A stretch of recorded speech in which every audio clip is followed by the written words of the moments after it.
Diabetes রোগীরা সাধারণত আপনাদের কাছে কি ধরনের চোখের সমস্যা নিয়ে আসেন?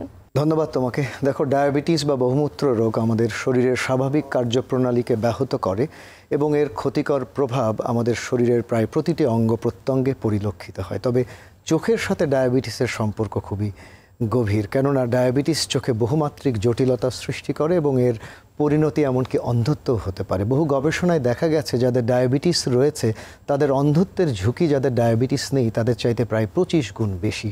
সাধারণত ডায়াবেটিস রোগীরা চোখের যে সমস্যাগুলো নিয়ে আমাদের কাছে আসেন তার মধ্যে ঘন ঘন দৃষ্টিশক্তির তারতম্য বা পরিবর্তন, এছাড়া ডায়াবেটিস জনিত চোখের রেটিনার রক্তক্ষরণ, ডায়াবেটিস জনিত চোখের ছানি, চোখের চাপজনিত গ্লোকোমা রোগ, চোখের প্রদাহজনিত জটিলতা এবং চোখের স্নায়বিক দুর্বলতা। সাধারণত এই সমস্ত সমস্যা নিয়েই একজন ডায়াবেটিস রোগী চক্ষু বিশেষজ্ঞের কাছে আসেন। ধন্যবাদ স্যার। আপনি প্রথমে বলছিলেন যে ডায়াবেটিস রোগীদের ঘন ঘন দৃষ্টিশক্তির তারতম্য ঘটে, এই বিষয়টি একটু বিস্তারিত জানাবেন। দেখো, রক্তের চিনির মাত্রার ওঠানামার সাথে আমাদের দৃষ্টিশক্তিরও একটা গভীর সম্পর্ক রয়েছে। অনিয়ন্ত্রিত ডায়াবেটিস রোগীদের ক্ষেত্রে প্রায়শই দেখা যায় যে একজন ডায়াবেটিস রোগী দিনের কোনো একটা সময়, যেমন ধরো ঘরে টাঙানো কোনো ছবি বা ক্যালেন্ডারের তারিখ পরিষ্কারভাবে দেখতে পাচ্ছেন, কিন্তু অন্য সময় উনি দেখতে পাচ্ছেন না। আবার অনেক সময় দেখা যায় যে স্বাভাবিকভাবে একজন 40 ঊর্ধ্ব একজন মানুষ একজন চক্ষু বিশেষজ্ঞের কাছে চশমা নিতে এসে জানালেন যে তার শারীরিক কোনো সমস্যা নেই, তাকে চশমা দেওয়া হলো এবং উনি বেশ ভালো দেখছেন, কিন্তু 2 সপ্তাহ পরে এসে বলছেন ওই চশমা দিয়ে এখন আর উনি ভালো দেখছেন এবং পরীক্ষা করে তার ডায়াবেটিস ধরা পড়ে। এবং এভাবেই একজন রোগী প্রথমবারের মতো চক্ষু বিশেষজ্ঞের কাছে জানতে পারেন যে তার ডায়াবেটিস রয়েছে। অর্থাৎ একজন রোগী প্রথমবার জানতে পারলেন যে তার ডায়াবেটিস রয়েছে একজন চক্ষু বিশেষজ্ঞের কাছে। এক্স্যাক্টলি। স্যার, আপনি বলছিলেন যে ঘন ঘন দৃষ্টির তারতম্যের কথা, এটি কেন হচ্ছে? আসলে আমাদের রক্তে যখন চিনির মাত্রা বেড়ে যায়, তুমি জানো যে আমাদের চোখটা ক্যামেরার মতো।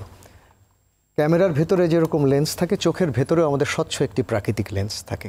রক্তে চিনির মাত্রা বেড়ে গেলে চোখের স্বচ্ছ প্রাকৃতিক লেন্সের ভেতরে প্রবেশ করে, লেন্সের বক্রতা বেড়ে যায়, এর প্রতিসরণ সূচকে পরিবর্তন আসে এবং তখন একজন রোগী দূরের সব কিছু ঝাপসা দেখে। আবার যখন ডায়াবেটিস নিয়ন্ত্রণে এসে যায় তখন কিন্তু সে সব কিছু পরিষ্কার দেখে। তাহলে চশমা দেওয়ার ক্ষেত্রে আসলে ডায়াবেটিস রোগীদের কি করা উচিত? দেখো, ডায়াবেটিস রোগীদের ক্ষেত্রে 6 সপ্তাহ যাবৎ ডায়াবেটিসের সুনিয়ন্ত্রণ ছাড়া চশমা দেওয়া সঠিক হবে না।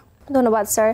ডায়াবেটিস জনিত রেটিনার রক্তক্ষরণ, এটি আপনি প্রথমেই বলেছেন, এটি কেন হয় এবং এই সম্পর্কে একটু বিস্তারিত জানতে চাইব। আমি ছবি দিয়ে বুঝিয়ে দেই। তুমি জানো আমাদের চোখের সবচেয়ে পেছনের যে একটি সংবেদনশীল আবরণ রয়েছে যার নাম রেটিনা, এবং সেই রেটিনাতে সূক্ষ্ম সূক্ষ্ম রক্তনালিকাসমূহ রয়েছে। ডায়াবেটিস এই সূক্ষ্ম রক্তনালিকাসমূহকে আক্রান্ত করে। এর পরের ছবিতে আমরা দেখব রক্তনালিকাসমূহ যখন সচ্ছিদ্র হয়, সেই ছিদ্র দিয়ে রেটিনাতে পানি জমে, রক্তক্ষরণ হয়, চর্বি জমে এবং আমিষ জমে। এর পরের ছবিতে আমরা দেখব চোখের রেটিনাতে যখন অক্সিজেনের অভাব ঘটে তখন সেখানে সূক্ষ্ম সূক্ষ্ম অস্বাভাবিক দুর্বল ভঙ্গুর রক্তনালিকাসমূহ উৎপন্ন হয়, যা সহজেই রেটিনাতে রক্তক্ষরণ ঘটায়। এবং রক্তক্ষরণ যখন অতিমাত্রায় হয়, আমরা এর পরের ছবিতে আমরা দেখব তার চোখের রেটিনার সামনে অবস্থিত ভিট্রিয়াস প্রকোষ্ঠে প্রবেশ করে, যাকে আমরা ভিট্রিয়াস হেমোরেজ বলে থাকি। এর পরের ছবিতে আমরা দেখব এরই হাত ধরে একটি সংঘবদ্ধ স্কার টিস্যু যখন রেটিনাকে সামনের দিকে টানতে থাকে রেটিনা ছিঁড়ে যায়। এই অবস্থাকে আমরা রেটিনাল ডিট্যাচমেন্ট বলে থাকি। এভাবেই একজন মানুষ ধীরে ধীরে অন্ধত্বের কোলে ঢলে পড়ে। এটাকে আমরা অ্যাডভান্স ডায়াবেটিক আই ডিজিজ বা অতিমাত্রায় অগ্রসরমান ডায়াবেটিস জনিত চোখের অসুখ বলে থাকি। ধন্যবাদ স্যার। আপনি বলছিলেন যে রেটিনায় কি ধরনের সমস্যা হতে পারে একজন ডায়াবেটিসে আক্রান্ত রোগীর। একজন ডায়াবেটিস রোগীর বছরে কতবার পরীক্ষা করা উচিত? খুবই গুরুত্বপূর্ণ প্রশ্ন। স্বাভাবিকভাবে একজন রোগী প্রতিদিন গ্লুকোমিটারে বাসায় বসে তার ডায়াবেটিস পরীক্ষা করতে পারেন। এছাড়া প্রতি মাসে ল্যাবরেটরিতে যে একবার ব্লাড সুগার পরীক্ষা করা উচিত। আরেকটি হলো প্রতি 3 মাস পর পর আমাদের গড় ডায়াবেটিস, যেটাকে আমরা হিমোগ্লোবিন A1C বলি, সেটা আমরা দেখতে পারি।